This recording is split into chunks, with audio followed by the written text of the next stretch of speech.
घटना आहे बीड जिल्ह्यातील आष्टी तालुका, त्या तालुक्यातील कुंभेफळ नावाच्या गावातून आणि त्या त्या गावातले हद्द पोलीस स्टेशन जे आहे अंबोरा पोलीस स्टेशन, त्या कुंभेफळ या गावातून दीपाली उद्धव मोरे नावाची महिला तिच्या 2 लेकरासह त्याच गावाशेजारील धानोरा नावाचं गाव आहे त्या तिथल्या बस स्थानकातून 4 महिन्यापूर्वी डिसेंबर महिन्यात ती गायब झालेली आहे, बेपत्ता झालेली आहे।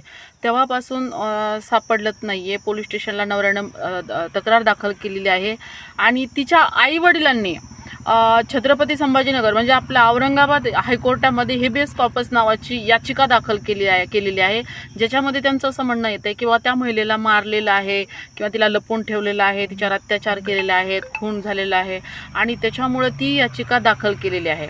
तर ही महिला जर पुणे मुंबईसारख्या ठिकाणी कुठे आढळून आली असेल, 2 लेकरं आहेत ज्याच्यासोबत तिची मुलगी आहे सिमरन नावाची, जी 9 वर्षाची मुलगी आहे, 7 वर्षाचा काहीतरी समीर नावाचा मुलगा आहे। तर ही महिला कुणालाही आढळून आली असल्यास तुम्ही अंबोरा पोलीस स्टेशनला जे आष्टी तालुक्यात आहे तिथे संपर्क करा किंवा मग शीतल मोरे नावाच्या एक तिच्या जाऊबाई आहेत त्यांच्याशी संपर्क करा। त्यांचा नंबर मला इथे देता येणार नाही, परंतु होईल तेवढं जर मला सुद्धा मेसेंजरमध्ये तुम्हाला कळवता आलं तर तुम्ही संपर्क करा। या महिलेचे आणि तिच्या मुलांचे फोटो मी पोस्टमध्ये टाकते।